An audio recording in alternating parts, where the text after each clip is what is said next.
Good evening, folks. It's another day, another dollar. Is it fuck? It's the Weekly Steelchair Podcast, episode 4, and joining me tonight is a new guest, one regular in the comments. Is an Arsenal fan. Bit of an odd one for that. Yeah. Can't have Arsenal. We can't have Oh, Arsenal. don't That's don't just wrong. don't throw that at them. Don't throw that at them. We have Don't to, give them a reason to hate me for. we have to say the odd thing, which is Arsenal. That's very odd. But then again, it's each to their own. It's football. We allow it, but that's not what we're here for. It's the Weekly Steelchair Podcast. It is our new guest, Eilidh Chambers. How are you? Yeah, I mean, I'm doing all right. Obviously, been a lot going on, but you asked me to come on this show, and I've been looking to talk about something with you guys for a while. And all your shows were football. I'm like, I don't really want to talk about football. For me, it's too tribal for me. I just don't want to talk. I do have like strong views about it, but I don't like mixing them. Obviously, I do it in the chat, but I wouldn't like putting myself public on it. Whereas with wrestling, I'm actually fairly happy to just sort of say what I think. I think wrestling, more than ever now, you've just got like you can pick your own, choose your own. You can watch what you do, watch what you don't. You can be as critical of it now as you like. So I think that's I think the wrestling show is a great start for me to sort of show up here and put a face to the name as it is. It's good to get in your comfort zone. Obviously, it's a new environment for yourself. Like terms of like on-screen conversation and talking in a way in this manner. So it's great that you're able to join us on the weekly Armchair Sports Talk. To those that are watching, please hit that like, share, and subscribe button. If we're on, obviously I've not asked Eilidh, but if Eilidh's on Twitter, we'll get asked to share out at the end of the show as well, and then we'll include that as well. Myself, doesn't really matter. Like YouTube, like that's more of the horizon. But yes, it's more about the channel, the Weekly Armchair Sports Talk. Give us a follow on here as well, and on Twitter as well. And tonight's show is around this. Not just those two, but they're the best part from it. One of them is the best part from it. We'll have an argument if you say who I disagree with. Arguments, opinion's the best entertainment. thing. Absolutely. And first guest, it's the man. It's the Ric Flair of the channel. What's up, Shane? He says good evening. Everyone like the video and share, of course. That's going to sting in Eilidh's back pocket. Good evening. I liked Emery for a while, and then it just fell away. Anyway, that's not what we're talking about. But just saying, respect the whole good evening thing. It's like I didn't mind Emery till everyone did. Ahead of the curve. Yeah. So tonight's show is purely the Attitude Era, and for me, it's the most reflective period in wrestling in terms of speech, inclusiveness, development of character, and sheer chaos realistically stemmed around the world of pro wrestling. And then obviously it became sports entertainment, which many people particularly don't like, but obviously it's the nature of it. Is still an entertaining perspective. It's different from pro wrestling in the sense of it's more about drama and making good storytelling. But for me, it is the most reflective period because of what it actually stemmed. It was all about certain divides in cultures and groups that were not necessarily given a fair opportunity to strike out. And I think the clear, obvious example is, for me, I'm not sure about yourself as an overall opinion, but for me, a standout crowd is like African Americans with the Nation of Domination. For me, a very standout stable formed at the end, at the beginning of the Attitude Era, long before the Attitude even began. That it was a mixed, divided stable in 96, which then led into 97. The likes of Farouk. You had Ahmed Johnson would later join. You had D'Lo Brown, but you also had Crush. You had Crush from the DOA, who would then form the DOA. That was later down the line. Yeah. But they obviously branched out. It then became a stable purely from an African American perspective, which for the stable itself was great because it gave more opportunity to highlight diversity, and it allowed culture to expand, and it reflected in the word attitude. What was your overall perspective on that? Do you agree? Do you disagree? What was your perspective? So as far as the nation go, I feel like it really helped The Rock, obviously. I feel like it really sort of drove him further into that persona. I mean, I remember watching the clip where he's giving the presents to all the other members of the nation. And it's just like it gives him this. It's another look at this sort of, it's like backhanded compliments. Like he's definitely not being nice, but he's like hiding that he isn't, and trying his best to sort of hoodwink them. I think that in terms of representation, we saw that a lot of that was used in the Attitude Era and then a little beyond, and sort of it carried on, and some would say it got worse, some would say it got better. The representation was often used for, cheap shots. It was almost like, how shocking can we be?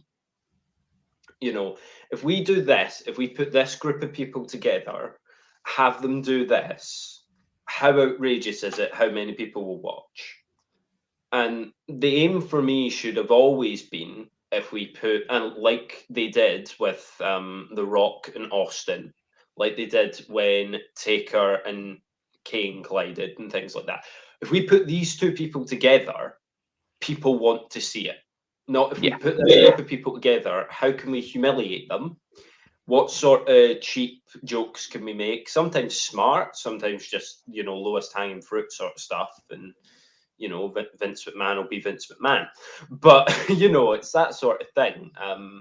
I feel like a lot of the Attitude Era, when they were putting things together, they were like, and what punchlines can we get from this? I mean, especially you see that with the booking of one Vince Russo, who we'll limit mention for now, because I think you'll have more to say about him. But that would be my take on the nation overall. Good stable. I just feel like they really helped The Rock get over, but it was too easy for them to make jokes about the nation. Yeah, I agree with that. You mentioned Vince Russo. If we get any further talking, he randomly appears here because he follows me on Twitter, so it'd be quite weird. Yeah, no joke. He's one of several that follows me. But he hasn't been getting the booking ideas from you, has he? No, because I would actually give them better booking. Low bar, but yeah. Yeah, to a degree. But I think that's like what you said there about like smart Alex and jokes in relation to the nation, because it was direct. I thought it was still a good stable, but it had its limits.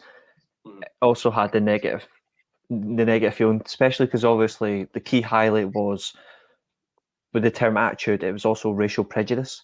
Yeah, about exactly. how they pursued, and you could see the difference when it'll be much coming later into the show when they discuss further into '97 is the difference between top card like white Americans as an example, or even non-Americans like Bret Hart, for example.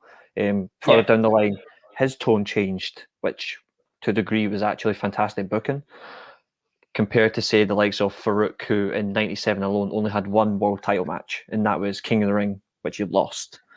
There's a clear difference there in terms of it's not just because he couldn't get over, it was a clear difference. But we're not going to turn into it's not a racial stream. That's not what this is about. What it's actually about is highlighting success in those areas. In key contrast, I think the other one which is great is DX, which we're going to come into later on. Yes. But the one thing I wanted to ask you though is the Attitude Era itself.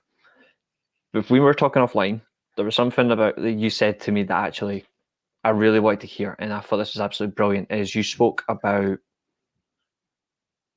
you had a very defining point of view on the fall of wrestling, which you believe stemmed from the Attitude Era. So before we even dive into the Attitude Era's origination, where we stem on greatest moments, greatest matches, before I ask you some very horrific quiz questions, which everybody else has had, I would honestly like to hear your opinion on that. You said you believe that the fall of pro wrestling stems from the Attitude Era. Just wonder if you could elaborate for the viewers, if that's all right. Yeah, okay. So I feel like it's definitely important to look at the Attitude Era when you then look at the fact that, the viewing figures for wrestling have consistently gone down. And like, we're not even talking like slightly. We're not talking like, well, it went from 10 million, it's now 9.7 million. Mm-hmm. We're at the point where the still largest company, I'm not being tribal there. I mean, just sort of prove that.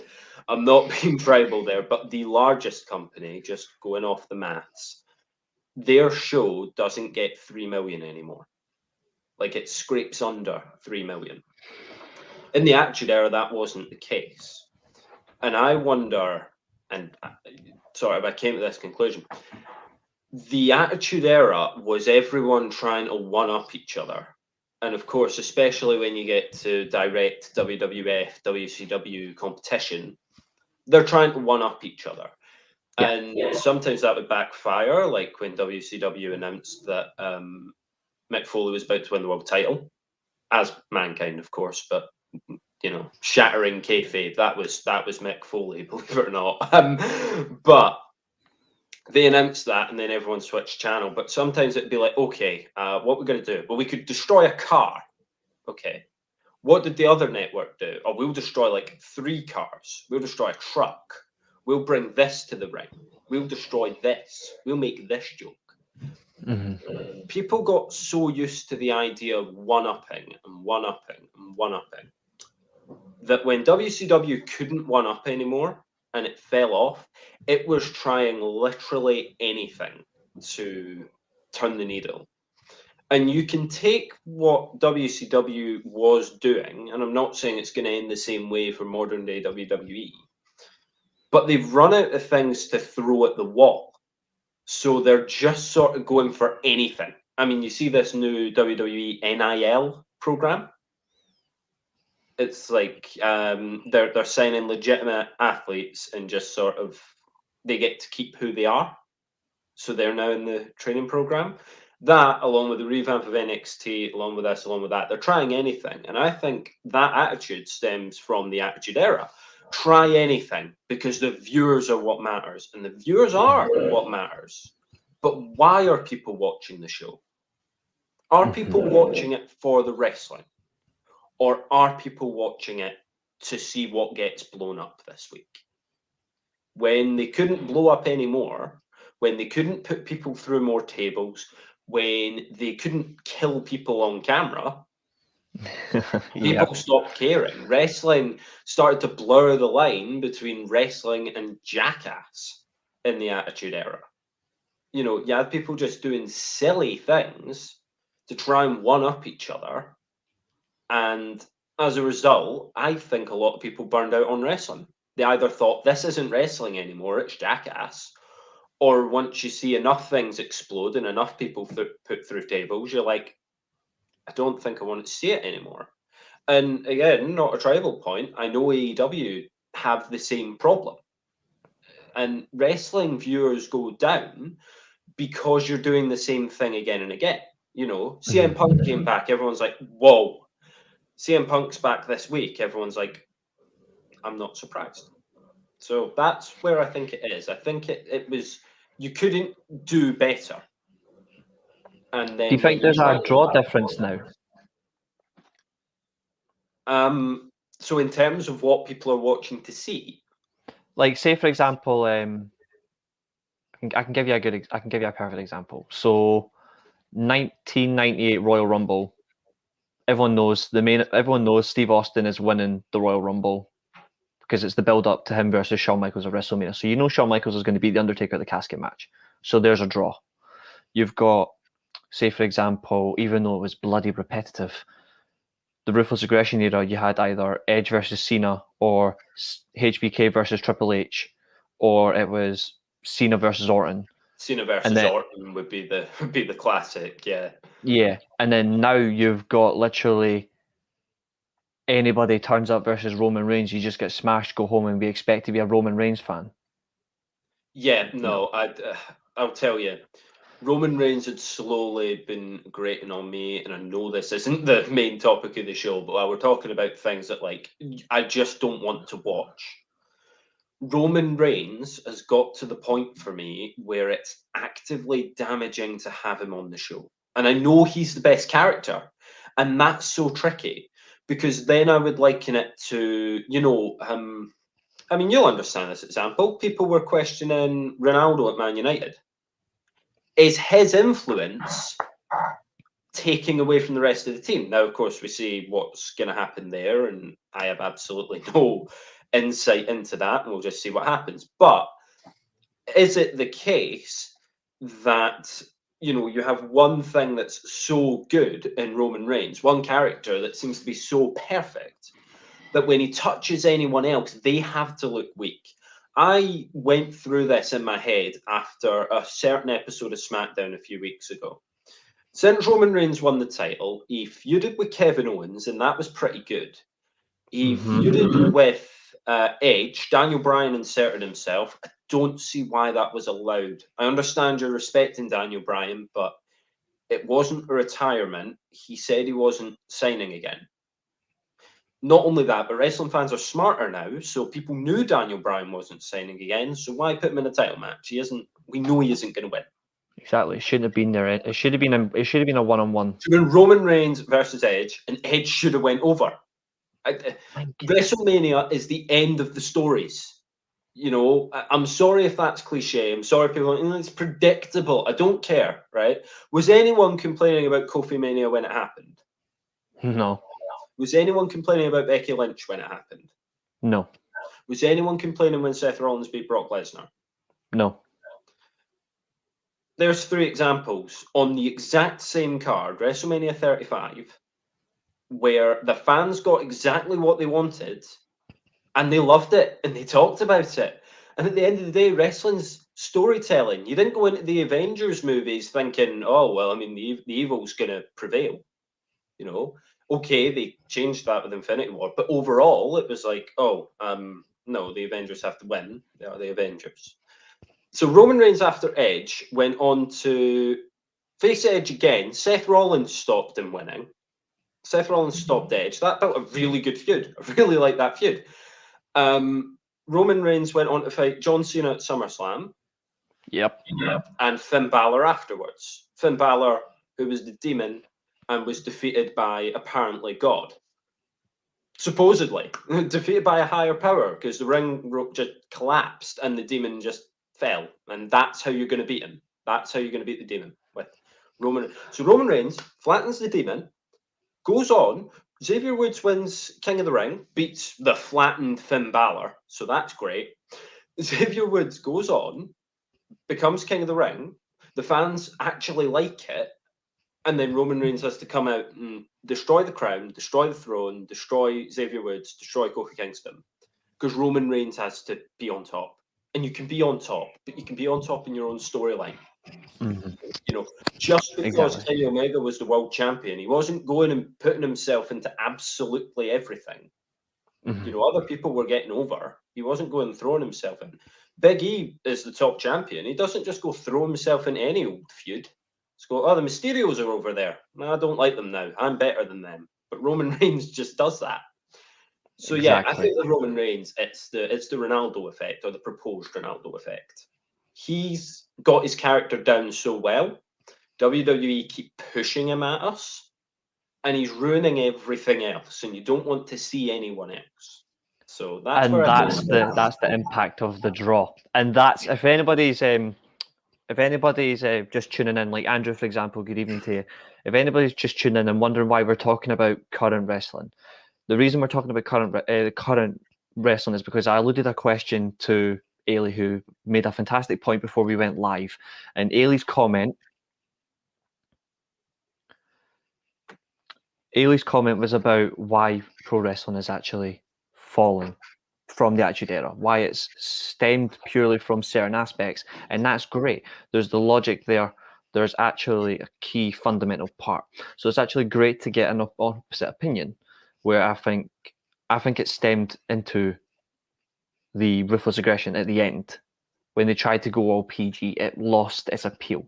But it still had good moments, good matches, still some good booking from time to time, but it has stemming moments that is reflective. So that's why we're discussing that. So we're now going to move back to the Attitude Era. Turn back the clock to before me. But yeah, so yeah. Sounds like a proper Darth Vader comment. Before me. Just I'm totally going to start with before my time. Yeah, no. So exactly. Yeah, the Attitude Era. Let's try and put some positivity into it now. I do like it. I do like the Attitude Era. I just had to get that out there. Absolutely. I'm going to ask you a question. This is not related to your quiz questions, by the way. This is just a general question. This can go to the live chat as well. There's 5 people watching, so I'll ask you guys. It's earmarked as 3 possible moments started the Attitude Era. The double turn, WrestleMania 13, Hart versus Austin, Hart versus Soul, SummerSlam 1997, or Survivor Series 1997. In your over opinion, when did you think? For me, I'm going to say this now. For me, the Attitude Era started brewing at WrestleMania 13, but it didn't officially start until SummerSlam. Okay. What's your overall opinion? Okay. I mean, I think the problem is the Attitude Era is tied so closely to the end of kayfabe that you're gonna find it tough. So on the one hand, on the story sense, you want to say, yeah, WrestleMania 13, and that's such an iconic image, and Austin refuses to tap, and he's bleeding, things like that. You're like, yeah, that's defining of the Attitude Era. For me, though, the Attitude Era is actually about when they stopped caring, like just brazenly, not even like alluding to it. And I know there've been moments, and there've been moments way before in the past where they've been like, "Oh, it's this is a work. It's all a work." But when they started actively doing it, and that has to come from, the most notorious work shoot in history. That sort of angle that you throw, and then everyone's throwing things out there. You're actually hearing reports of what's happening backstage, and people are believing it because it's turning out to be true. So I think it's got to be with the screw job that we actually start that Attitude Era ideology. That's very fair. I think that's a very fair comment. I also think, to be fair, Andrew, that's a very fair comment as well. Survivor Series 96.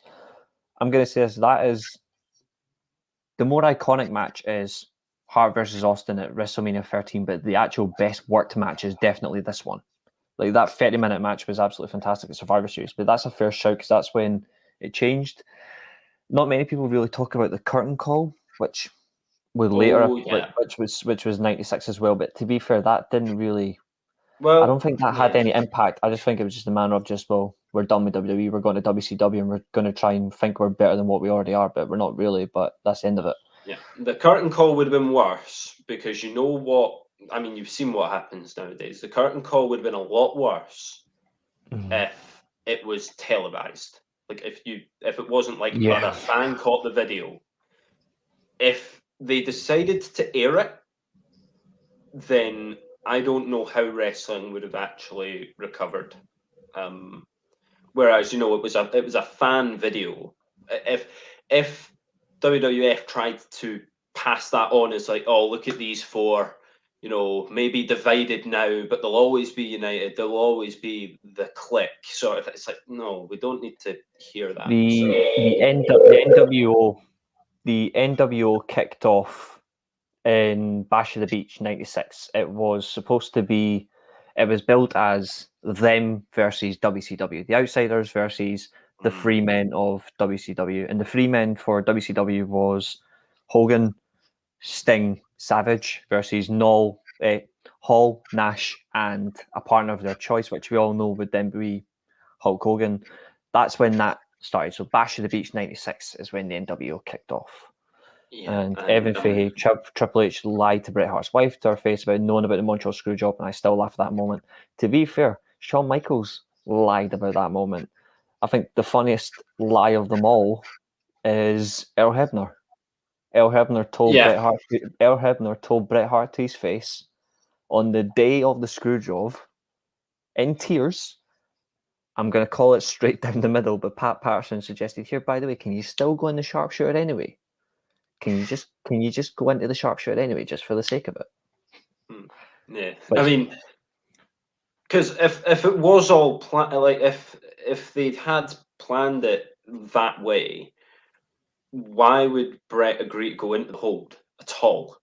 Like, exactly. If you sensed something was going to happen and Bret's sort of thinking that's going to happen, he would just have shot on Shawn Michaels. There wouldn't have been this work shoot aspect. He would have went for the hold and it'd be no. Who knew about the screw job? Vince, Pat Patterson, Shawn Michaels was told on the night. Mm-hmm. He was literally told before the match started. Triple H found out as well at the same time. So did Rick Rude, Gerald Briscoe. Yeah. And Pat Patterson knew a little bit, but I don't think he knew the full story. But but he didn't know the full story, but he did know a little bit. He just knew about the finish. He didn't know it was going to be called that way. The one that was actually very crazy that I didn't know until this was legit is the one who actually didn't know virtually anything, and he still goes on record about this. I don't know why. The one who knew nothing about it was Bruce Pritchard, apparently, which is a bit of a coincidence how he would know nothing, but he's a lead writer. But according to him, he knew nothing. Can you trust Bruce Pritchard though? He had a gimmick called Brother Love. Yeah, Brother Love, who did make an on-screen appearance in WWE in 2020. Mm-hmm, he did. God, that match can't have just been last year. Oh no! I actually, Brother Love is still going to be the worst manager ever, and that includes a certain boring fake Russian. Lana. Oh right, we were thinking the same. I was like, does that include Lana? Because one of the worst ever. But his podcast is literally full of shit. I honestly, you should listen to him. Yeah. Sadly, I'd also put Jade Snake Roberts in bad manager territory. I don't get it. I don't get it at all. And I like Lance Archer. True. I do agree with Evan's comment, though. It still baffles me. And Brett willingly went into Sharpshooter. He should never have done it in the first place. That's what I don't get. And like people are like, oh, everyone knew about the screw job. Brett's just playing it off.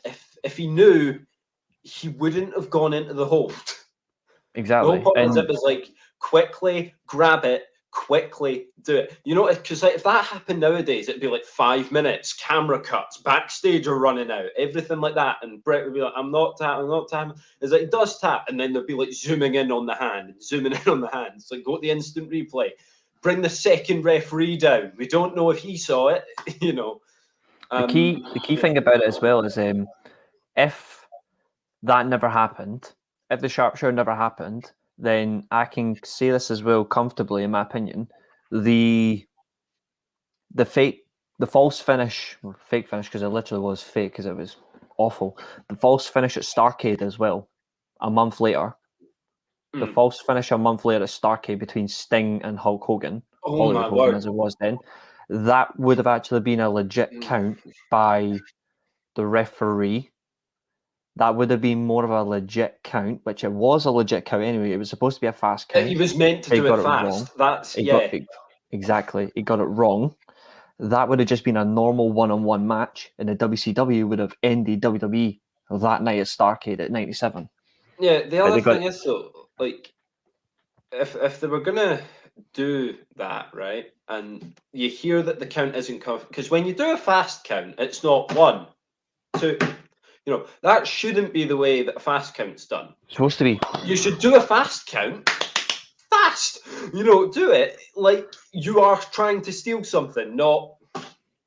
Oh my fingers. The crazy thing is, like, it was the manner of speaking that they actually reverse the decision.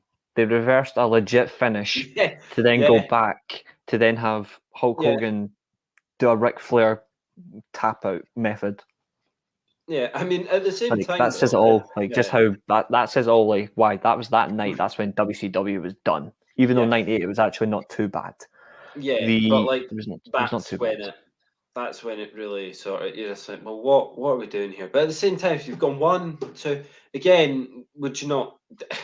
He's known for that, to be fair. Well, he politicked Macho Man Randy Savage from having a 2-year title reign. Yeah. Randy Savage gets viewed weird, man. Like, there's a lot of people high up in the industry that hate him, or at least didn't rate him. I mean, like I heard recently that Ric Flair didn't rate him. Like probably because Randy he lost Savage has really upset somebody, and I don't know what he did, but people don't. Let's just say it's never really fully been spoken about.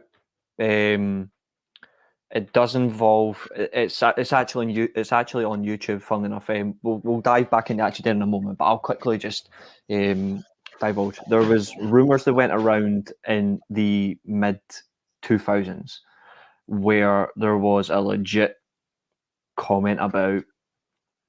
It was a thread that was actually produced about Savage and Stephanie McMahon, which then caused disruption, which then obviously led to Savage leaving for WCW in 1995.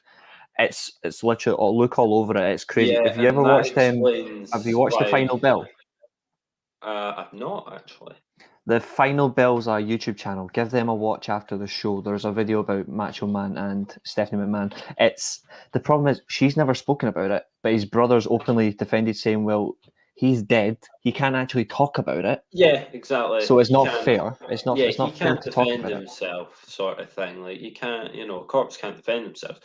But exactly. I mean, and again, she's never Stephanie spoken about McMahon, it. She dismissed it. Yeah, Stephanie McMahon for me falls into the Bruce Pritchard category of like, can you actually believe her? This is someone who put a tweet out saying that charity was the future of business, and then the next tweet was, "We're proud to be supporting this charity." It's like, well, of course you are. It's part of your business, Shane Dowley, to answer your question, I'm going to put it in the.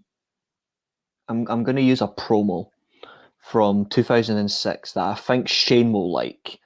Put it this way, her end zone, not that good.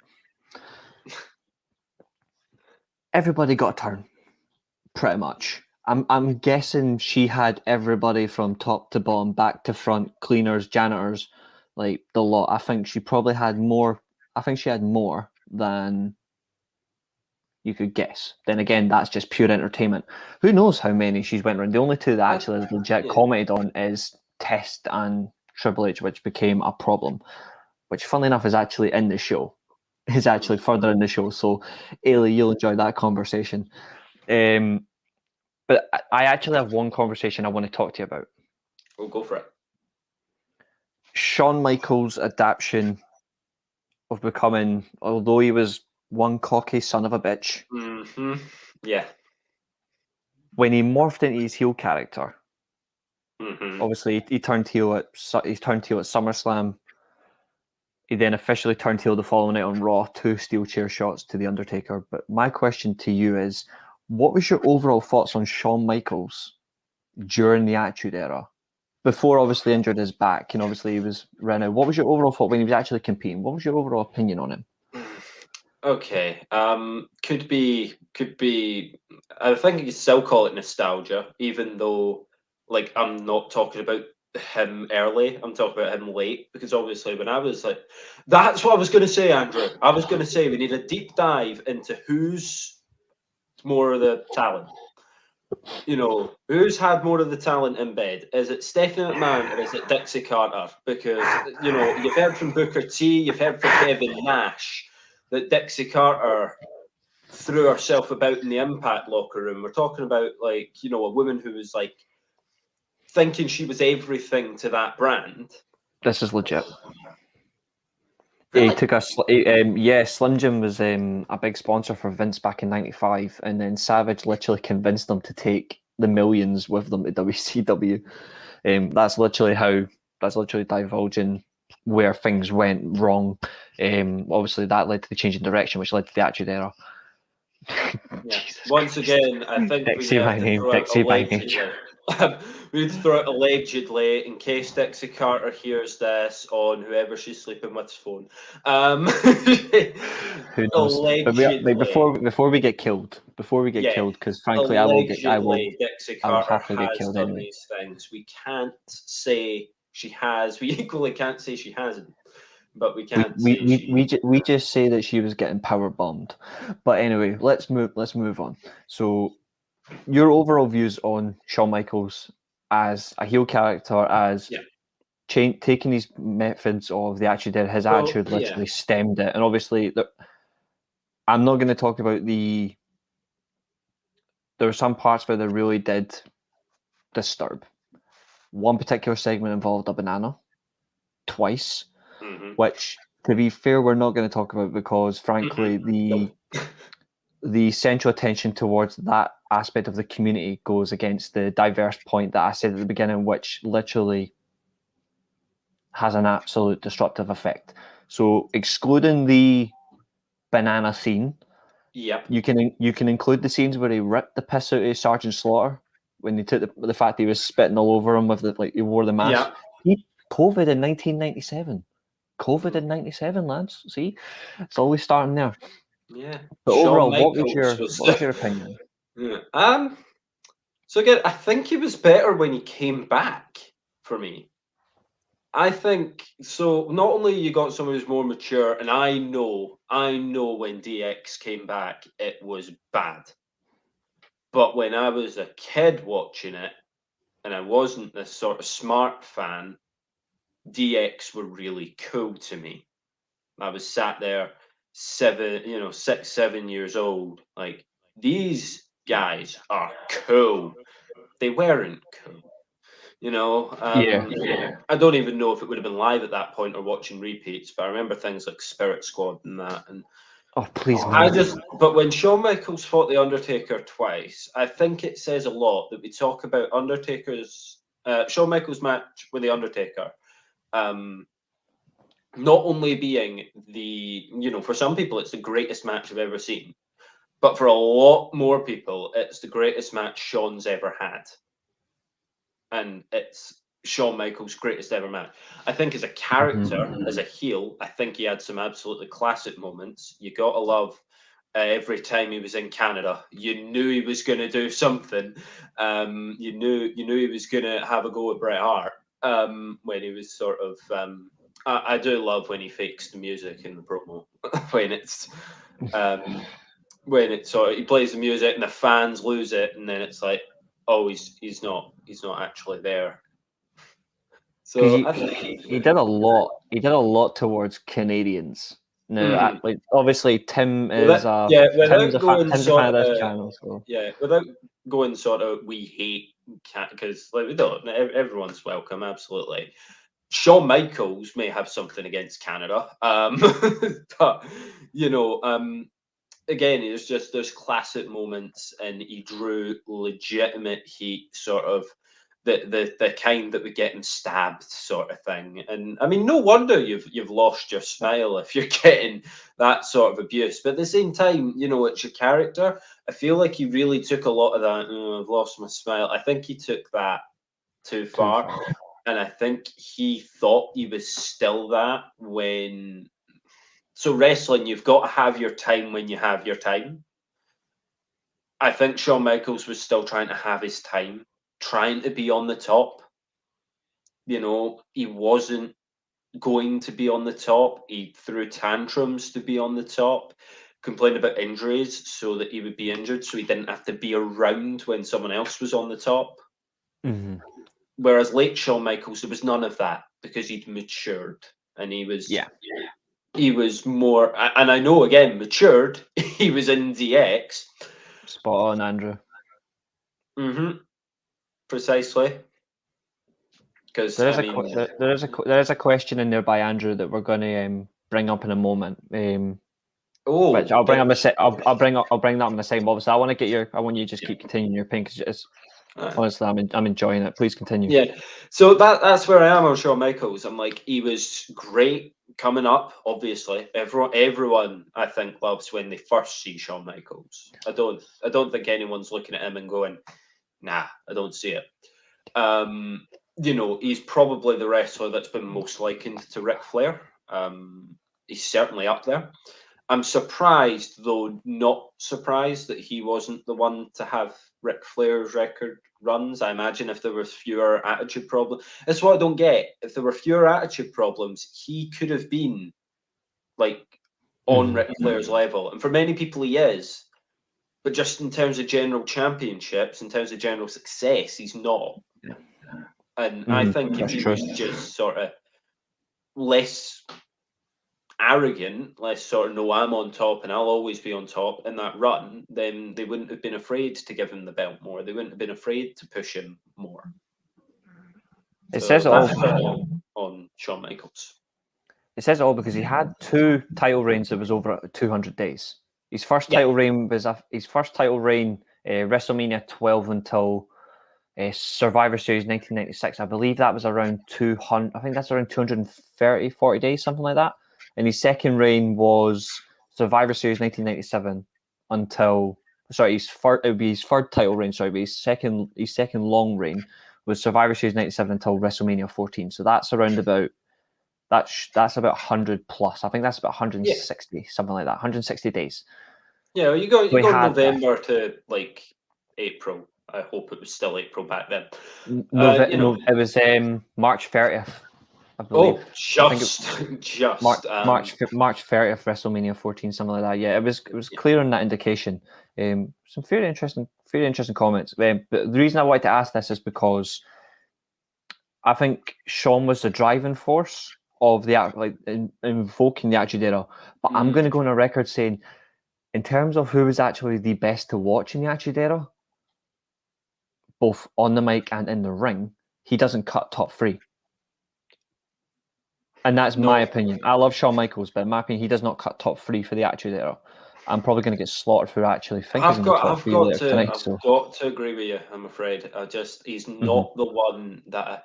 And again, this is the whole point. He's not the one. He's never been one of my favorite. I've respected his craft. I've enjoyed his matches, but he has never been top 3 for me from that era. He's never been in my top 10 of all time, just because, again, it's like, I respect what you do. You're phenomenal at wrestling, but you have never been, to me, the guy.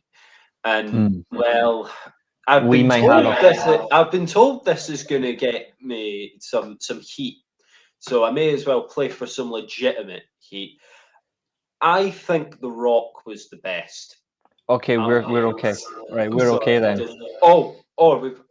I thought it was. Oh, no. I thought you were with Austin. No, you're with Rock. Oh, that's brilliant. Yeah. Okay, Austin was great. I'm gonna get to that way. Like, Austin was a great pioneer for the Attitude Era. Steve Austin was a great pioneer for the Attitude Era. Bald, blue collar worker, goatee that stood out.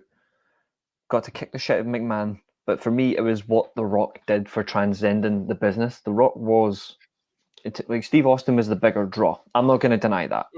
Yeah. But in terms of what Rock brought to it, he brought Hollywood attention. He brought mainstream attention. Yeah. He took things to a whole new level. That's why I've got The Rock as the best of the Attitude Era. I've got, in terms of my top 5, it goes Rock, Austin, Taker, Triple H, and then, unsurprisingly, and complete my 5th, the Attitude Era. I might get a little bit of disagreement. My 5th is Kurt Angle.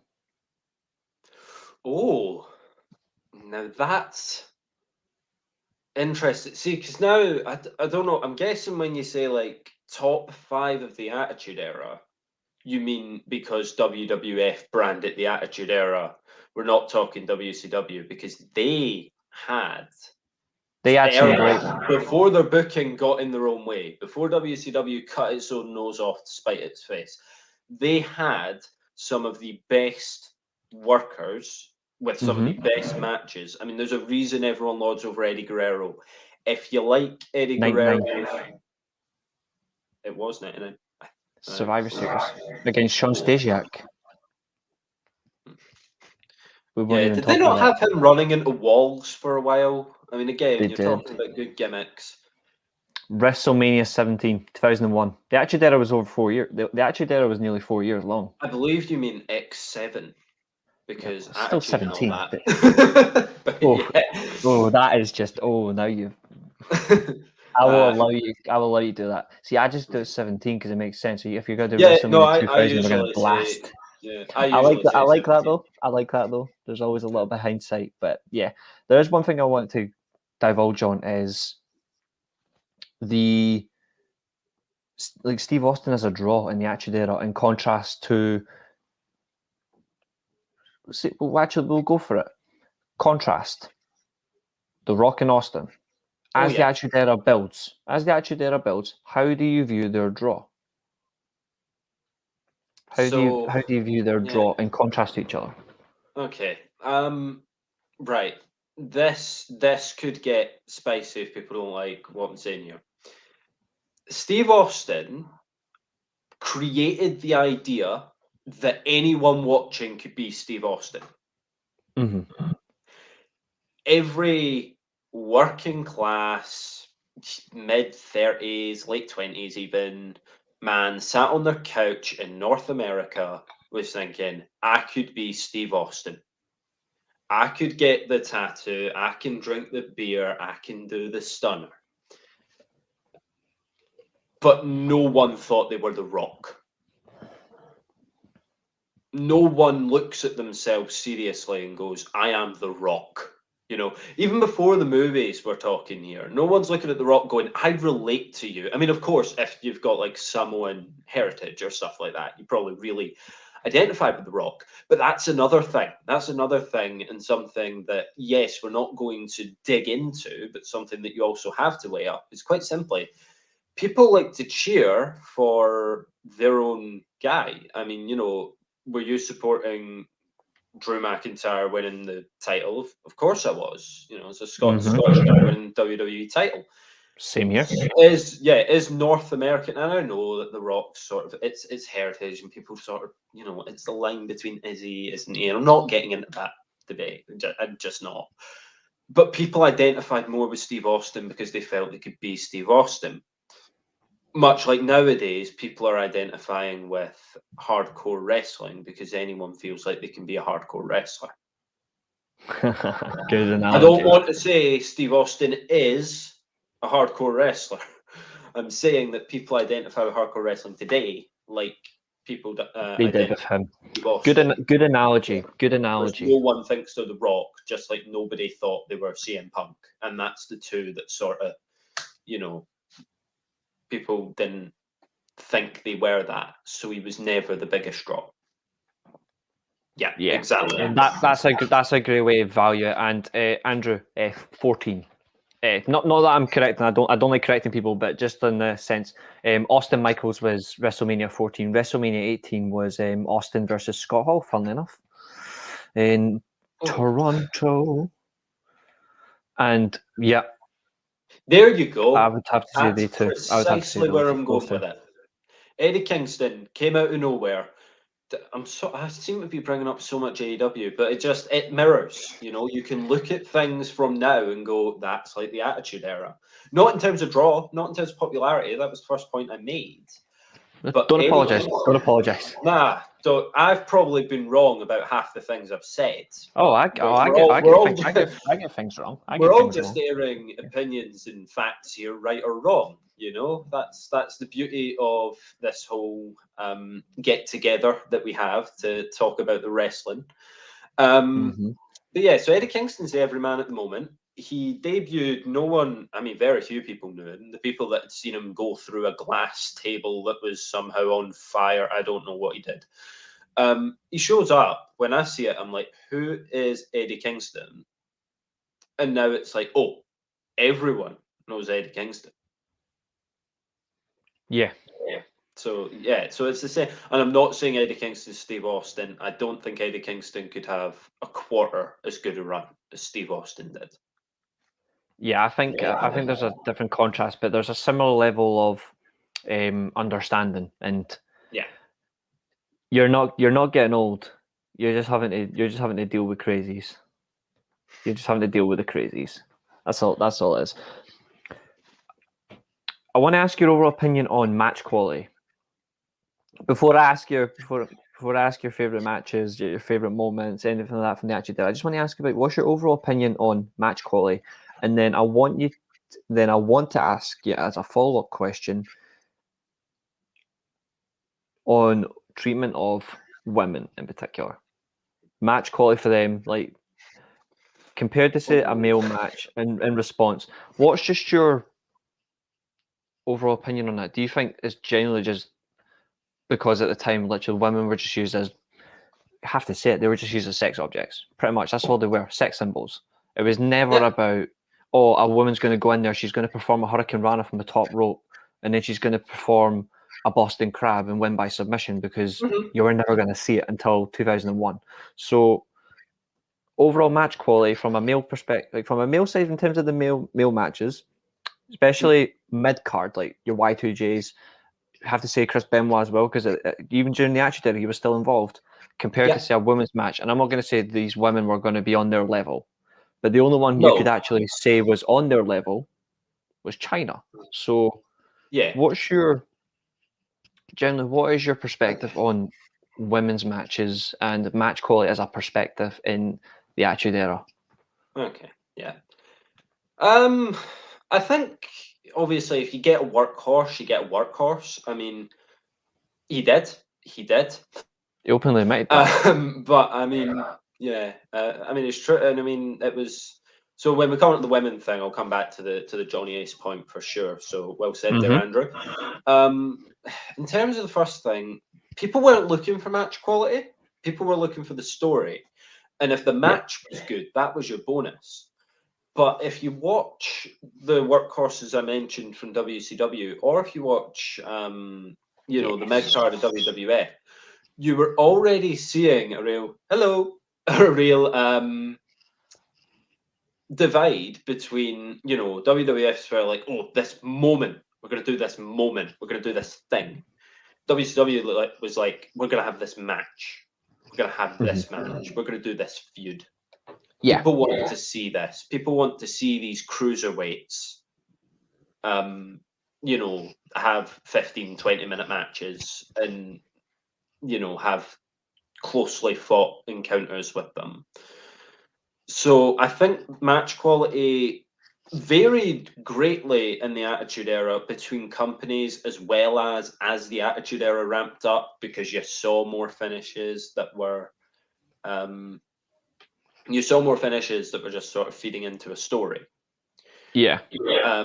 And then, you look at the match quality, it's like, well, that was a good match before they broke it. Yeah, that's exactly the point I was taking you to say, is that WWE's mid-card and sort of work rate division wasn't actually there. And their main event was very much, what's Steve Austin going to do this time?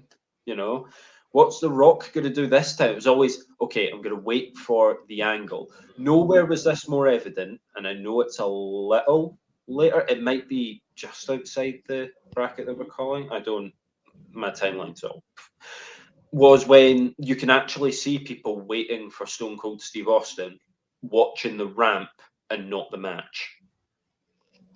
Yeah, that would have been late. That would have been late '97, going into '98, more or less. He's at that height. I would have to say then it wasn't really evident till then. Yeah, but people are just like, oh, when's Steve Austin coming? So people weren't actually taking in match quality. That's why the 5-star match, no one actually cared before. Now everyone cares, because the match quality is meant to be the thing. Because again, as it loops round to the very first thing I said, people have seen everything that can come out of wrestling storytelling now. So we're just looking for it to be good matches, and then solid storytelling will do. Even passable storytelling will sometimes do. So in terms of match quality in the Attitude Era for the men, I think it was there if you went looking for it. A lot of people didn't go looking for it. That's why there was less of it. When you go to women, you got to look at the fact that it was men booking it. You got to look at the fact that it was these certain men deciding ultimately what went on the show. Of course, Johnny Ace hiring.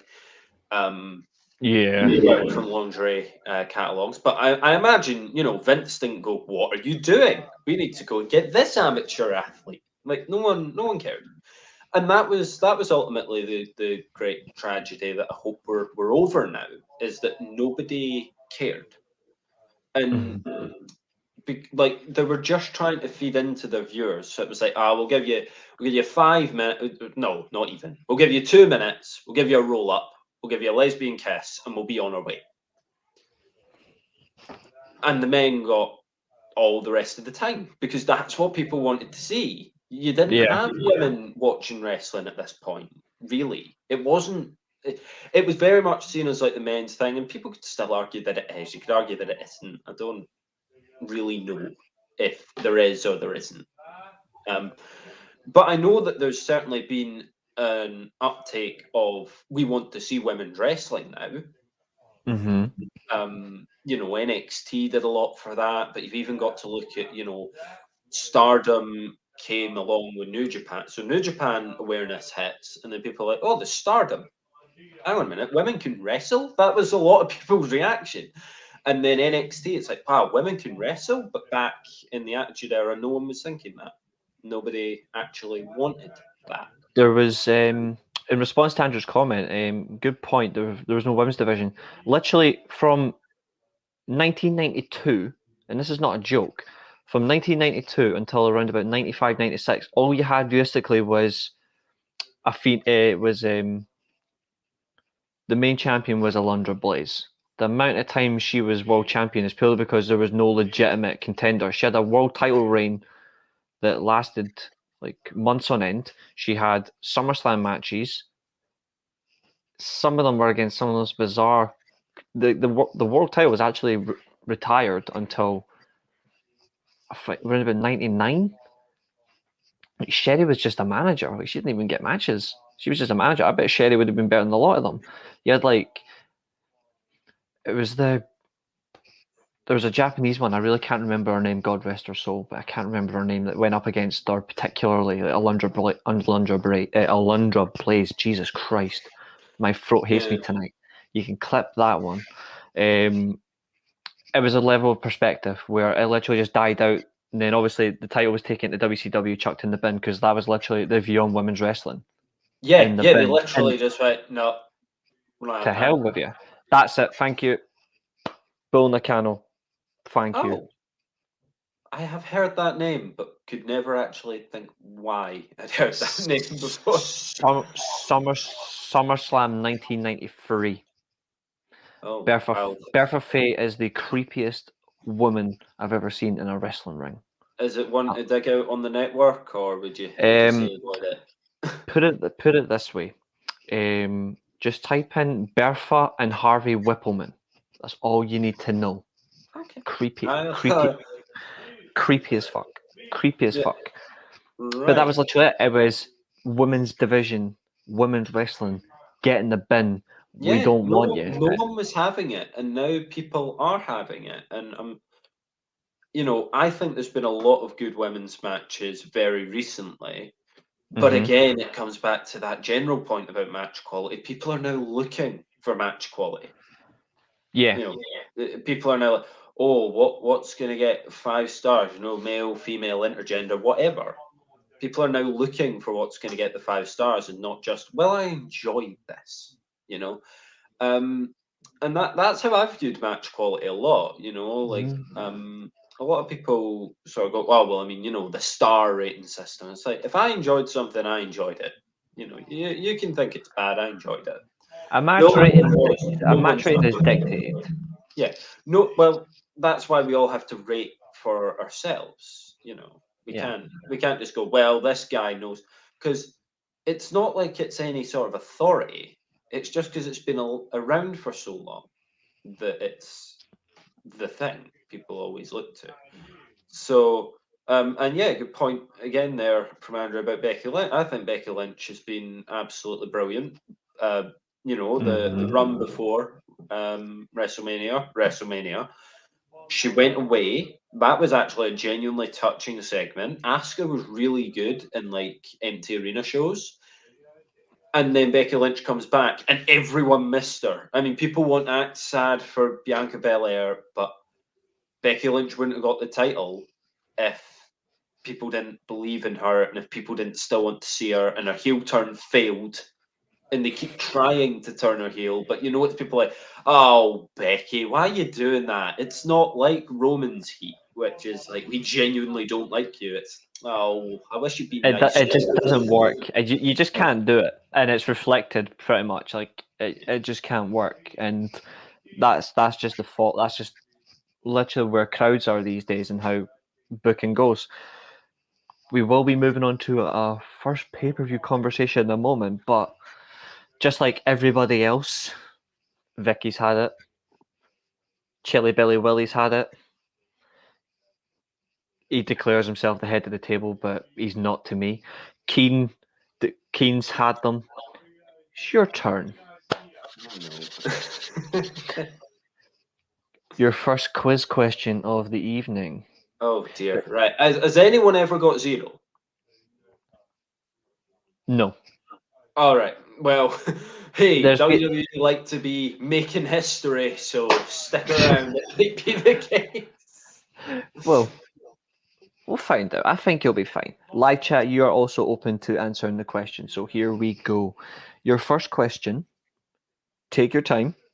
Okay. Your first question. The first major singles title won in the Attitude Era was Steve Austin at SummerSlam in 1997. Mm-hmm. Who did he win the title from at SummerSlam?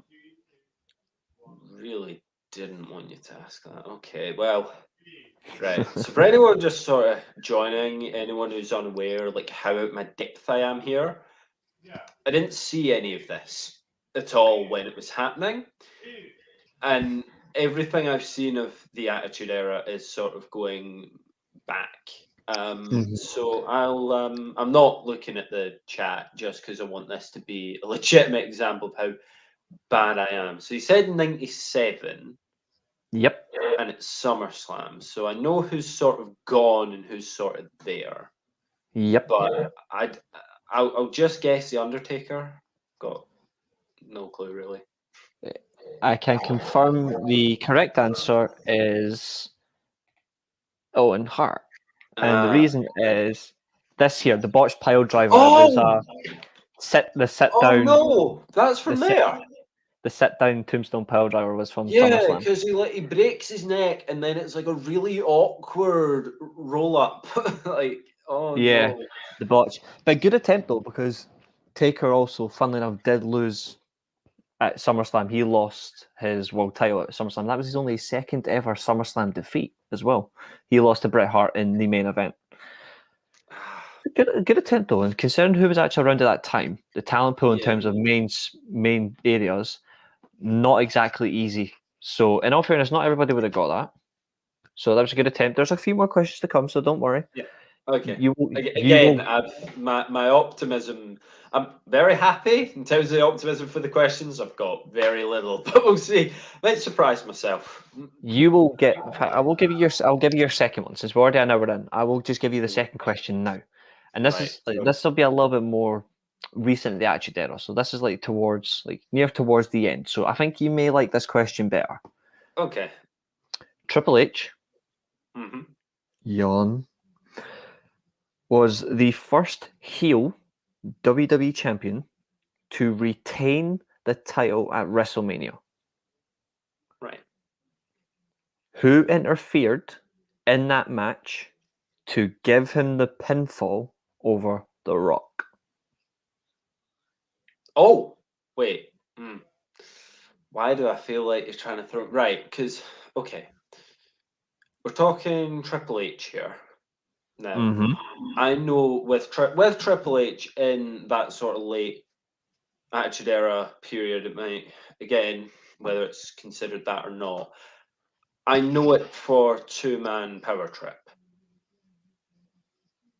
I know it for Triple H and Stone Cold Steve Austin. So I'm gonna say it was Stone Cold. You were a year off. Right. Steve, Okay. Steve, funnily enough, later on, as we discuss the greatest match, in my opinion, in history, the main event at WrestleMania was a Four Corners elimination match. Triple H, The Rock, Mick Foley, and Big Show. Big Show eliminated. Yeah. Big Show was eliminated first, pinned by, I believe it was Mick Foley pinned him. The Rock would then pin Mick Foley, and then Triple H would pin The Rock after interference by a steel chair shot delivered by Vince McMahon. Which is a coincidence because it would then happen the following year at Time 7 versus Stone Cold. Chair shot interference. Vince McMahon. Back to back. Yeah. But don't worry. So that's 2 out of 4. So don't worry. We are going to get through them. These questions are fun. I might even end up going for a recent question. Because then again, they actually did. If you ask recent, I might get it. Yeah. To be fair, it's the fun. It's the fun all of for taking part and showing how little you know at the end of the day. Yeah, absolutely. To be fair, I could have asked you any question. I could have just asked you any question. So it's all about just no, it's all good fun. It's all in good nature, and I'm not like up myself about how much I know about wrestling, so it's absolutely fine. Yeah. The Attitude Era was obviously famous for the birth of one match type, Hell in a Cell. Oh yes. Hell in a Cell, first one obviously, even considered by many to be the greatest. Mm-hmm. Taker versus Michaels, debut of Kane, which leads to the story development of the Brothers of Destruction feud. Yeah. Back and forth. Absolutely. Great feud that would exactly Bad Blood 97 in St. Louis, Missouri. It would be leading forward for what would become an annual event. Hell in a Cell. Oh, don't remind me about that pay-per-view. It's so bad. But the one thing that Hell in a Cell actually did was give birth to Mick Foley as a legitimate contender for a world title. And sadly, we do pay homage. There was a day Brian Pillman died, and I will never forget the segment where he held a gun in front of Stone Cold's face. That was a legit shoot. Yeah. But what I'm going with this is not only did it give birth to Mick Foley as a serious contender for world title, it also gave people a look into what the Undertaker is capable of in these match types. Why he was the go-to guy for these firsts. What was your perspective of Taker during the Attitude Era? Because obviously he was morphing all over the place. He went from just classic Taker, morphing into like the dark side, morphed into the Ministry Taker, became a Lucifer-esque character in '99. He would then evolve into the American Badass. Do you think the Undertaker would have survived this? Obviously, if you've seen the Broken Skull session, he's openly admitted if he never became American Badass, he would never have survived the Attitude Era. My question to you is this. Do you think his character could have survived the Attitude Era? Or do you think the morph realistically had to happen? I think it did. I think it did have to happen. And I think it had to happen before they opened the door for like a Rosemary type situation with Susie and Sue Young, whatever, on Impact. I know that's the same person, but it's like who knows what Impact's doing. But it would have been because he'd always have to escalate. He'd always have to escalate. It was like, I'm gonna take Stephanie McMahon away, and I'm going to do this, and I'm going to do that. He would eventually just have to start killing people, like on it, for it to be, oh, he's elevating it, he's going further with it. And again, it goes back to, you can't kill people on air, and you can't keep going further than that, because there's not much further than what they were trying to do with the shock factor of what The Undertaker was doing. You know, you're trying to do this whole cult thing, but like actually take it further. Like, this is a legitimate cult. This isn't like, you know, dark aura man comes out. I mean, Aleister Black would be the one of the classic. Sorry, Malachi Black now, but still Aleister. He came out even on NXT, has all the like dark smoke machines and stuff. The lights are off, candles everywhere. You're like, oh, this guy's a cultist, so he is. But that wasn't like, I'm gonna go and, you know, string people up on crosses on camera. I'm gonna do this, do that. So I think The Undertaker did have to change, otherwise WWF would have had to start killing people on camera. And of course, you're not going to do that. So, yeah, I think it was necessary. I think in terms of his own character, he did well enough with the biker stuff. It's just not viewed as fondly as the Dead Man. I like the fact that he openly said he didn't want to return to the Dead Man gimmick, even though it was a resounding success at WrestleMania 2004. He openly said he did not want to return to this gimmick. He wanted to be the American Badass, but obviously he was told it ain't happening. But if it fails at WrestleMania, you can revert. Like, he's been told this. But Andrew's comments, I actually think, have been absolutely spot on. This is where the Attitude Era has sadly hurt the business for subsequent eras, which is what you alluded to at the very beginning of the show. Extremely relevant, especially after this comment. You cannot rise from that, because he nearly died. That was shocking. Yeah, and what added to the Foley bumps was, of course, one of them wasn't actually planned that way. You know, they didn't want him to just fall straight through, but he did. And it was that whole, because again, not only does it create this allure for like people like me who have to watch this looking back, but like, oh my God, that wasn't even planned. Like, because you see the, I've seen plenty of that. The words "no comment" comes to mind. Yeah, I don't. 99 Royal Rumble. Again, like the Druids, masked folk, people that they just sort of hide. Like they're like, oh, we don't know what to do. Masked people. Anyway, what we're gonna have with that is that infamous bump. Foley's bumps. One of them planned, other not, and I suppose they weren't planned to hurt as badly in any case. You know, Foley could have died in that match, and then you're looking at entirely different history. You're looking at the immediate, not just, oh, I'm gonna stop being the Undertaker for a bit. You'd have to stop being the Undertaker, even if you'd maybe stop wrestling.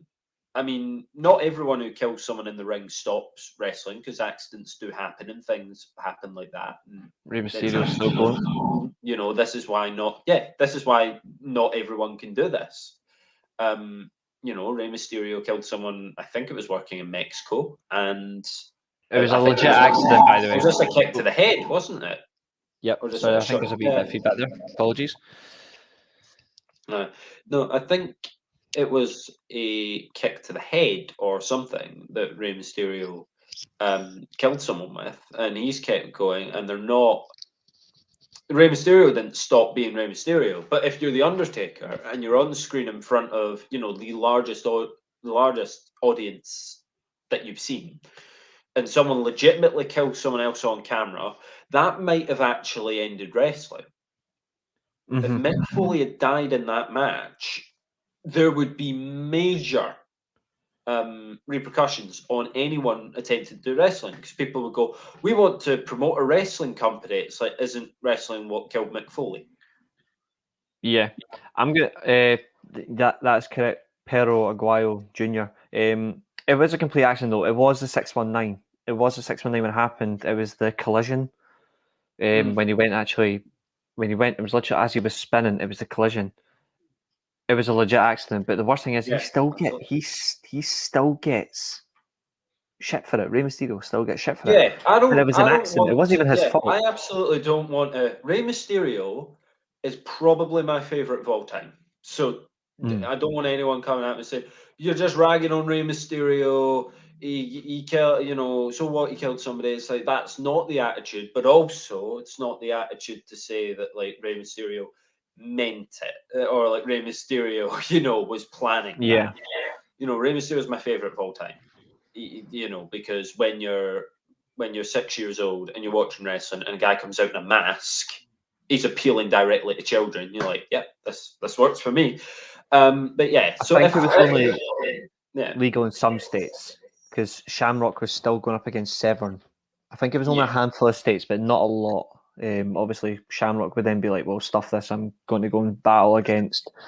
I'm going to go and battle Big Van Vader and break his nose legitimately in a match in my debut, which he should never done in the first place. Yeah, those were great. But the reason we're talking about the Rey Mysterio highlight is literally because of contrast. I'm going to put a response out now. If this was hypothetical, what happened to Taker if Foley died? All I'm going to say is one way is that cage gets raised. That he is staying on top of the cell. He is getting raised up to the rafters. He's literally going to do a sting. He's going to be put into the rafters, and he's going to have to get his ass out. He's literally going to have to get his ass out of that arena in that manner, because one way or another, even though Taker at the time was the second most popular WWE superstar at the time, behind Stone Cold, Taker was by far second. Had he died, had Mick Foley died, it would. Taker's life would have been done. Oh yeah. They would literally have to get him out because obviously it wasn't his fault, but fans would riot, and it's not his fault. And then again, the one thing as well is there's a documentary about that match, and it's Mick Foley's actually asked a question about going up on top of the cell, and he actually said he was told to go up to get used to the environment, go up on top of the cell, and he was asked before the show went live, did you go up during the rehearsals? Did you go up prior to understand it? And he said yes. Mick Foley lied to Vince, to Steve Austin, and he lied to Taker that night, and he also lied to Bruce Pritchard. He lied purely because he thought he could handle it. He thought it'd be fine. But he lied about how high he was up there. He actually lied about it. He was on the ground the whole time. Yeah. He did not go up. Mick Foley is one of the greatest tragic stories, despite having such a happy ending, and he's out of wrestling now. Because the one thing that, many people have said about Mick Foley is that he was too nice. Mm-hmm. He was too into giving people a show, giving them what they want, and really being the showman. This is when he tailed back, when he was doing these more like laid back stuff as Dude Love. That was so much fun. He was worried that he wasn't giving people a show because he wasn't cutting his body in half, because he wasn't going through a table or being chucked off something or hit with chairs to the head hard way, which not cool, but yeah, absolutely. It's not cool, but you don't know. Apparently, The Rock hit more chair shots than was planned, but that still means he planned to. Yeah, and exactly. So then you wonder, was Mick Foley the first to have this hardcore wrestling style that, in terms of influence, I know that like you go back to hardcore, you've got like Terry Funk, you've got people who were doing it way before. Even people that you've probably never heard of did hardcore wrestling. Well, Dory Funk Jr. as well. Ric Flair was hardcore. Yeah, because they all like did it first or did it with, that was like a variety sort of thing. But is Mick Foley the one that people look at when they become those indie wrestlers when they become those sort of, I'm going to go through shattered glass because I'm giving people a show. I think he was a forefront, but I think the Trailblazer is The Sheik's a good one. Yeah, the Sheik, I would have to say, like, fireballs. But I think when you look at the matches that he did as Cactus Jack in WCW, which would then lead to his matches in WWE, like his most famous one for me is the I Quit. The I Quit match where he was that close to being electrocuted. Yeah. Like, Mick Foley literally is the craziest bastard to ever be involved. And it says it all, like, true testament. He loves entertaining the fans, even if it will lead to him possibly killing himself. He did not care. Exactly, because he wanted to put a show on for the fans. It doesn't even come across to me as being about the money, because you get money whether you're, going through things or not, so long as you're in that position on the card. I think he loved entertaining that much. He was giving people work that for free. reaction, giving people that whole, oh my, what did he just do? Has he just gone through that? How is he still alive? But that question, how's he still alive, moved from concern to curiosity. And you find nowadays, it's like, how much can we do and keep someone alive? It's actually a fantastic question, and I'll be honest, I have no concrete answer, because he didn't just go through this. Like, he didn't just go through Hell in a Cell once, like, No. from the cage. He went through twice. Yes. He done a back body drop in 2000, Mm-hmm. and he went flat. He actually went through the ring. That wasn't supposed to happen. Yeah, and imagine if Michael Cole was over the top of it. For the love of mankind. If it was Michael Cole, I'd hang myself. Speaking of hangings, funnily enough. Speaking of, that's right, Triple H, yeah, No Way Out 2000.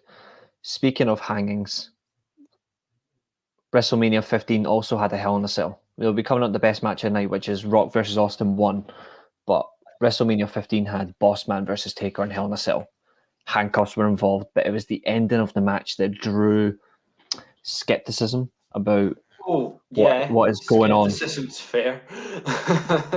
And obviously that would be Taker hanging Bossman from the cell using a noose. Yeah. What's your perspective on that? Do you think that is literally the contrast of where things really are going to go too far and they're going to ruin things?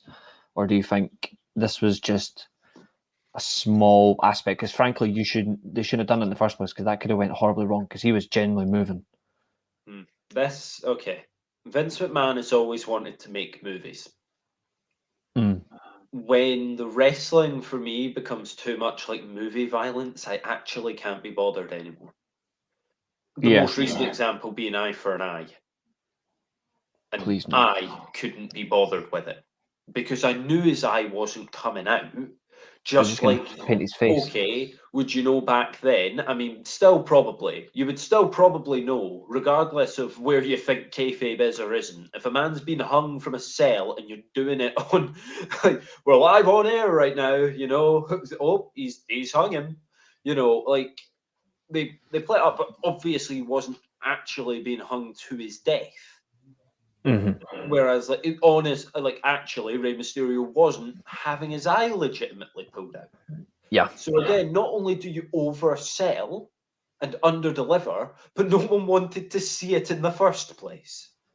Exactly. No one's looking to see. I want to see someone's eye come out. I want to see someone be hung. No one's looking for this stuff. So when you promise it, you're promising something people don't want to see, and then not delivering it because you can't do it. Which is in contrast to, say, another dangerous moment, which also drew entertainment, but also drew concern of, are you actually serious? Was 98 and 99. There was 2 Inferno matches. Same 2 participants. It was Taker versus Kane. Both times Kane was set on fire. Obviously, it was pure entertainment. It was scripted. But that there's another testament of, you're seriously going to burn people live on air? Yep, when it could also go horribly wrong. Yeah, that's because again, like they set it up and they make it stunt, and I'm cool with stunt. I know it's fake, like well predetermined, but yeah, you know what I mean by that. I'm not being obnoxious. We all, as wrestling fans, we all know. Yeah, we all know it's predetermined, okay? But if it's shot badly and film, what if in Game of Thrones the dragon was made of paper? If you had a paper dragon in Game of Thrones, just like a 2D cutout of a dragon, would people take that seriously? You know, no way. it's that sort of staging. And when you do things like that, when you go on a wrestling show, we're going to have somebody get hung. You're not, and you can't even make it look good. You can't even, even if any, sick individual wanted to see Boss Man be hung, they would have been disappointed with how it was shot and how it was done. So nobody actually wins when you go for these shock spots. Yeah.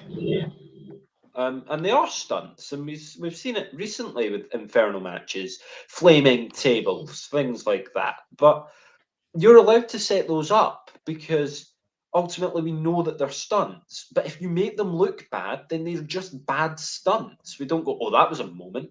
It was bad.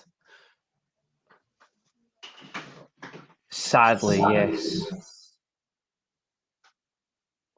Vince Russo, you absolute fraud. Even though he follows me on Twitch and Twitter, but yeah.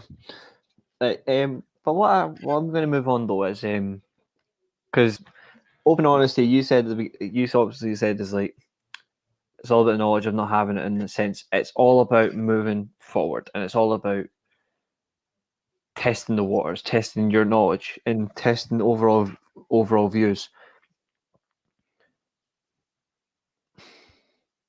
What would you say? Similar to what I did with Keane last week, and Keane was thinking about this for a little while, so we're going to do it to you as well. Okay. What was your favourite match? What was your best match? Best moment? Okay. Funniest moment? Ooh, okay. Worst moment? Favourite superstar? Mm-hmm. One you hated? 7 there. We'll go through them like one at a time. So you're from that period. So what would you say Attitude Era is your favourite match? My favourite match of the Attitude Era. Ooh. And yep, Andrew, you can get in this one as well. There's so like favorite is so weird because like it doesn't even have to be good necessarily. It doesn't have to be if it fits the angle. By all means, that yeah, counts. exactly. So like you just, I mean, in terms of favorite match, I would probably have to say that first Hell in a Cell because it ties directly into best moment of the Attitude Era. One of the best moments ever in wrestling. I think of any company is Kane's debut. It's breaking that door off. They tried with Brock Lesnar to capture the same energy. He ripped the door off the cell. We know what he's trying to do. Don't imitate the original. Kane's debut was fantastic, and I didn't even see it live. That's how good this was. You can look back at it and go, that storytelling, him coming out like that, nobody actually knows what he's there to do. He did. He did. A man who I have a lot of respect for. I love Jim Cornette. Yeah, He is my second favorite manager of all time. If anyone guesses my favorite manager of all time, I will give you a shout out. Favorite Vince versus Shane, best Austin versus Brett. I'm going to go with that Survivor Series match. I'm guessing. TLC 2 loved Angle versus Benoit and Raw in a cage. Yep. Okay, so that was favorite match and your best moment. Yeah. Andrew nailed on. So Bobby Heenan is my favorite manager. hands down. So that was it. Was great, to be fair. Yeah. So favorite manager and best moment you've done. So what was your best match? Oh, best. No, my view on the best was the WrestleMania match. Okay, that's first. So what was your best match? I'll do mine at the end as well afterwards. Yeah. So what was your best match? The best match in terms of just sort of, you've got to look at Rock versus Austin. And Yes. I'm going to say one. Oh, you're going to say WrestleMania 15? Yeah. So basically, thinking behind that is because of how I've watched it. Mm-hmm. You see the first one, and it's like I never like when they just repeat the same match the next year. It never carries the same sort of stuff for me. So the first time I saw Austin and Rock together, it's like I'd heard about The Rock, I'd heard about Austin, I'd seen enough of The Rock to know. I'd seen like the best Stone Cold moments, but like I would more seek The Rock's matches. So the first time I saw The Rock and Steve Austin, I would have to say. So I suppose again that's subjective. I mean, obviously the other Rock Austin that you're talking about is probably a better match. Yeah. To me, the best is always the first. That's very fair, and I get your point on that one. Actually, I do see where you're coming from, especially because of what it did. Exactly, Andrew. The impact next 5 years. You had your face, you had your heel, you were set. Mm-hmm. Especially because in both at the time they were both baby faces. In the second one, yeah, but obviously it led to a very famous heel turn. Oh yeah, but that's great. So that's your favorite match. That's your best match. Your best moment. What was your worst match? Can you have just one? All right. How many do you want to name? Oh, I was just. Where do you go?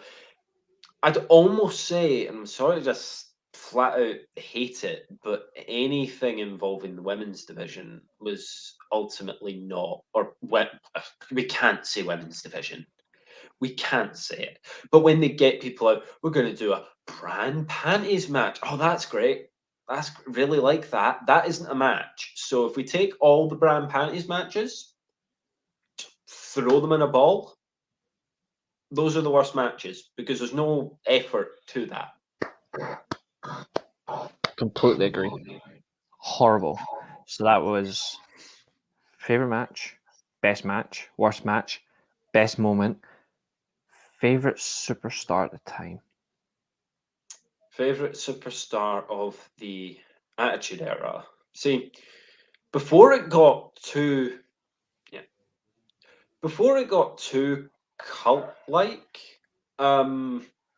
it would have probably been The Undertaker. Before it got to like, I'm gonna murder this guy, no. Yeah. So then once it finished being Taker, it was very much The Rock. The Rock took over. The Rock was brilliant.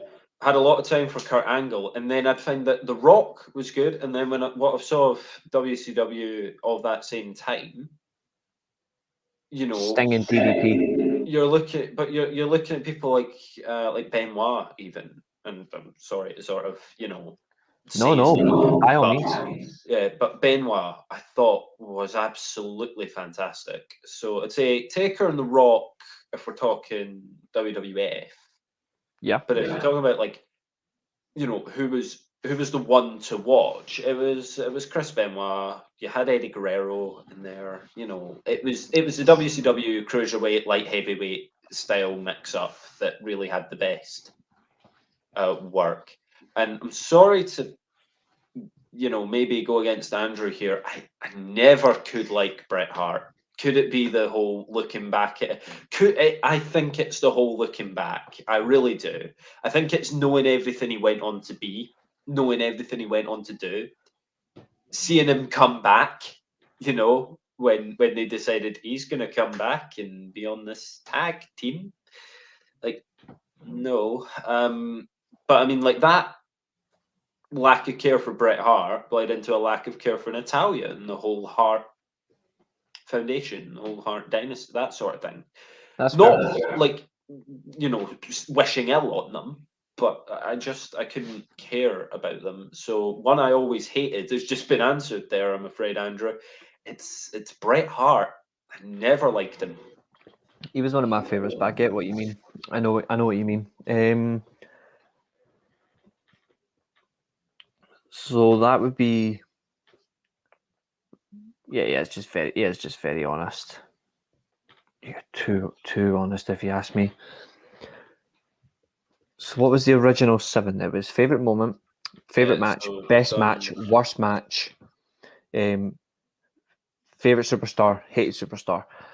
I'm going to give you mine, and we'll see what I think there was one more. Andrew may be able to remind me. There were 7. There's one I'm forgetting. Is it not like funniest moment? That's it. Funniest moment. Okay. God.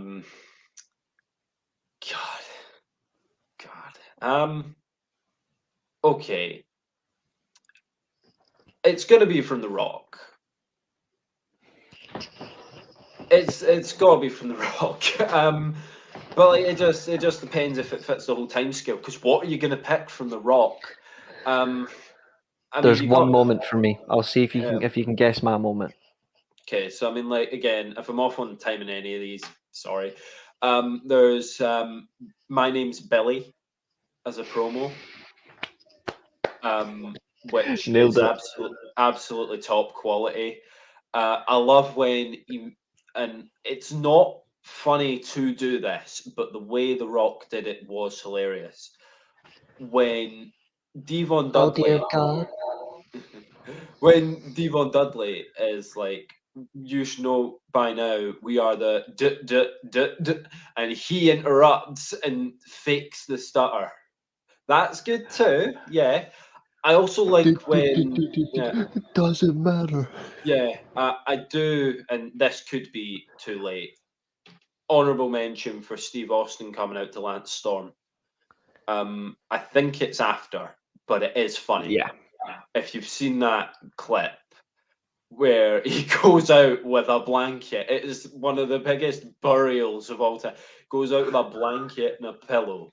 Like, I'm gonna sleep during your match. It's just that was pure shithousery.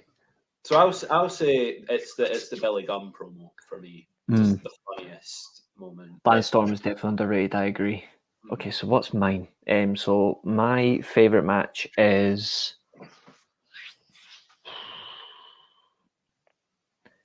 actually my favourite match is a bit of a shock one. I think a lot of people might ask me why on this one. My favourite match in the Attitude Era remains Stone Cold versus Triple H, 3 Stages of Hell. Okay, yeah. That's my favourite of that era, purely because it's cemented the fact that Steve Austin's making this comeback. He's going to WrestleMania, but he's just been absolutely battered by Triple H in 2 straight falls in lethal matches. So that's my favourite match.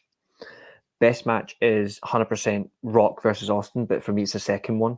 It's pure 40 minutes of amazing storytelling, back and forth, domination at the Houston Astrodome. And obviously, the Vince interference shakes his hand, ends the Attitude Era completely. That is the final match. That just ends it.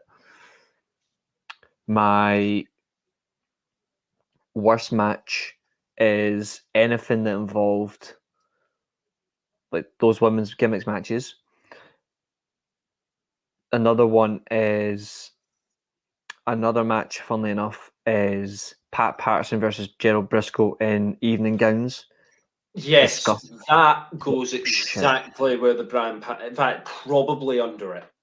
Probably under it, because you're objectifying women there, and won't be a surprise when you hear it from me. Take quite a bit of offence to the whole evening gown match thing. Just didn't like it at all. And I know I'm looking at it from a different time, and I'm a dirty, you're so progressive, people would say. I don't like seeing that being used as a punishment at all. I don't like that. And Andrew's right.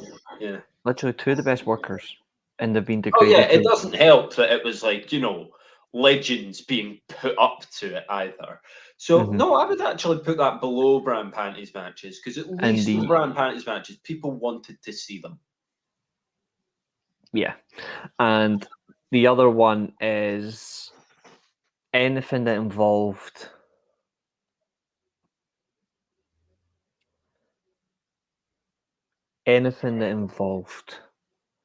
the right to censor. What? Sorry, but any of their matches were actually, they were great promos, but their match quality was crap. But the promos were good, because that was a great way to shut down Americans in terms of their ideals and how you combat that. And now, any promo given by Triple H. I thought you were saying like right to censor in general. I was like, the promo and having the whole like, the entrance music's just going to be noise. Like, it was genius. And it was, yeah. But the matches, they were shit. That was a lame storyline. I agree. Favorite superstar is 100% The Rock, hands down. Worst superstar.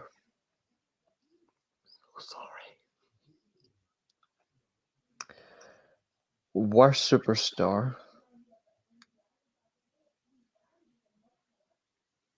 It's because they done him dirty.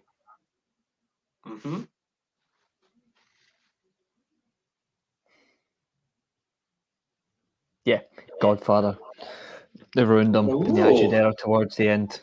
They ruined it towards the end when they changed him to the Good Father, all that crap. So, he worst for me. Marie, I've got no idea what this is. I'm just looking at the comment, Vo, FYI. I have no idea what that is, so please elaborate in some capacity.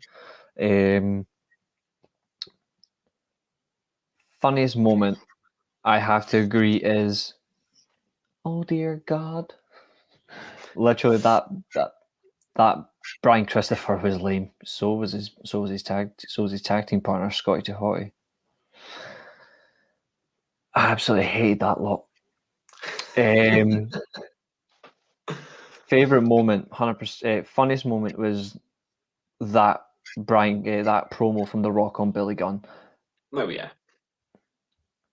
But then I've also got to say, TLC 2 is the highlight match of the era that didn't involve the big guns. It was just great to have just an absolute exciting match that had it didn't have the likes of The Rock, and it didn't have Taker. It had talent that was brewing slowly but building, and then next thing you know, bang, greatest TLC match of all time.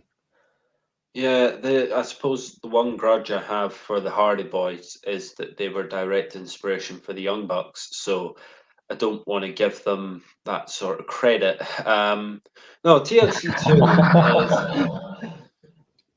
2 is like the perfect sort of, this is what we're going to do with ladders, this is what we're going to do with tables, going to do with chairs. Every other match since that's been TLC or been a ladder match or been a tables match or anything like that, Extreme Rules, it aspires to be TLC 2.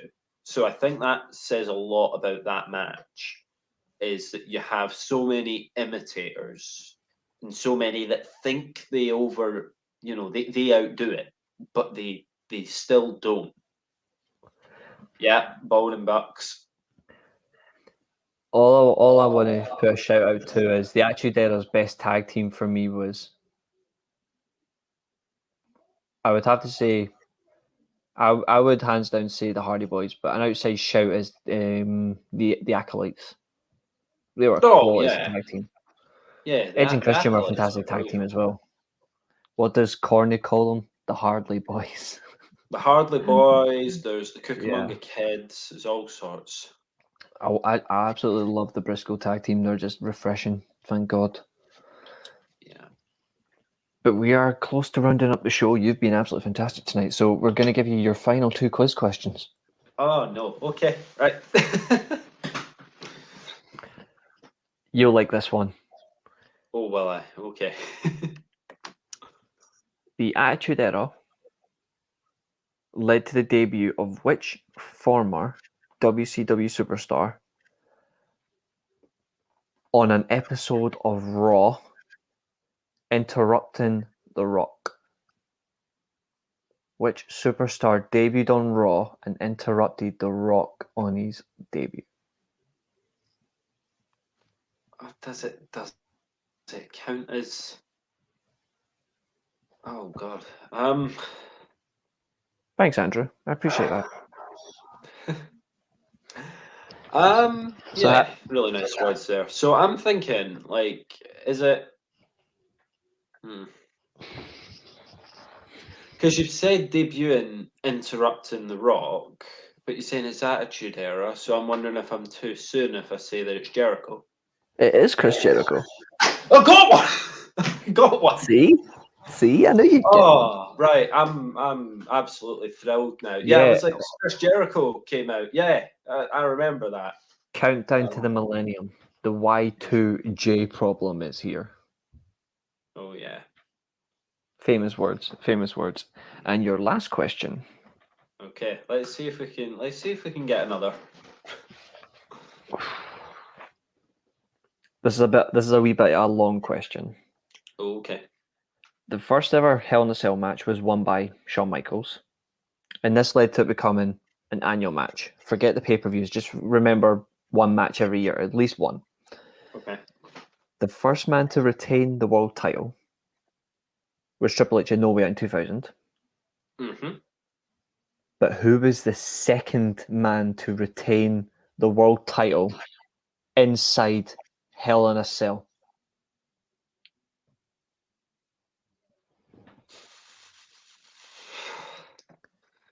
Okay, this is shooting in the dark.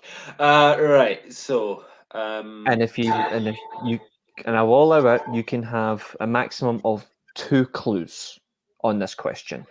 Okay. So you're saying that Triple H did it first. Who did it Triple second? H was the first. Triple H was the first man to retain the title, but who was the second? Okay, inside the Hell in a Cell. Okay. Given one of the clues, it might trigger something.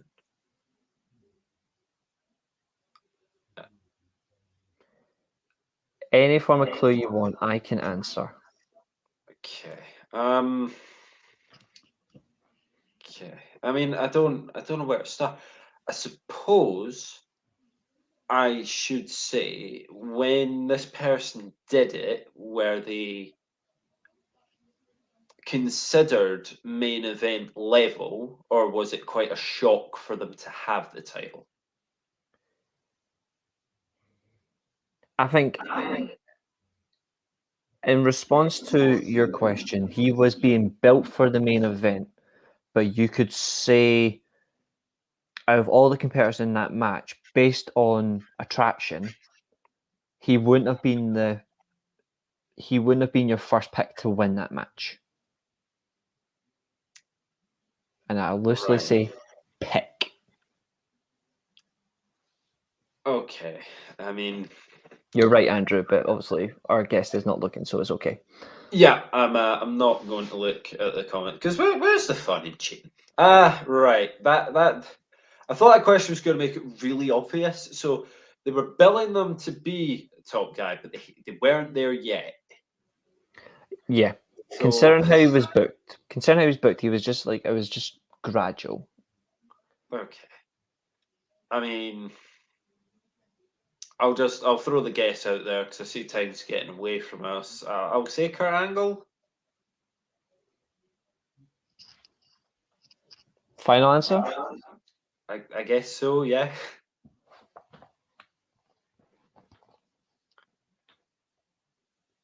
Oh, no way!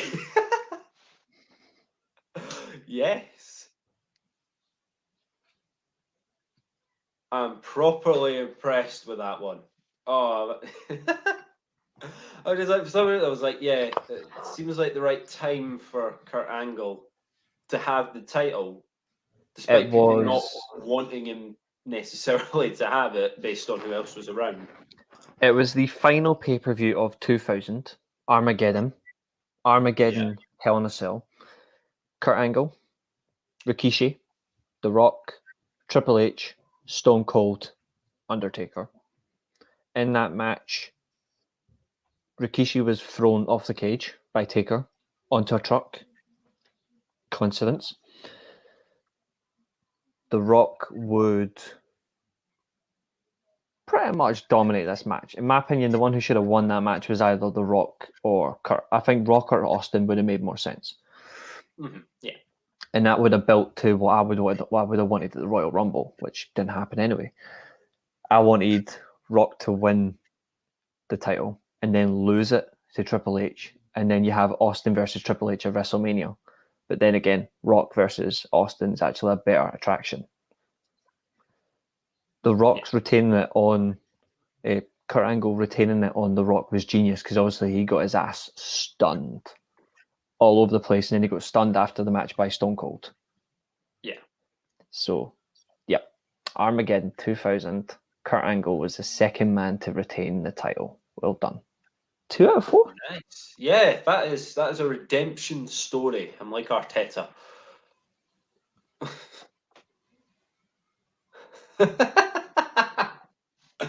Not at the moment. Don't mention the last week of results. Andrew, you've been particularly good in the comments all night. I'm going to let you have a free hit on the Arsenal fan for that comment. Oh, Comparing a redemption story to Arteta's management. Is Andrew one of yours, though? Is he United?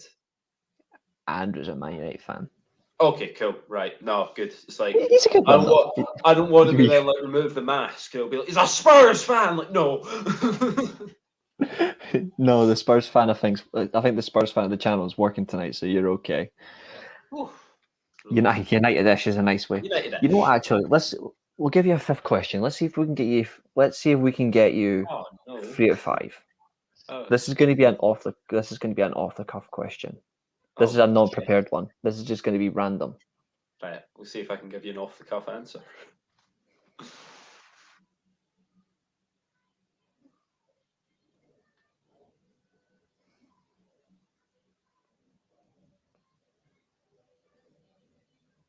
Okay, here we go.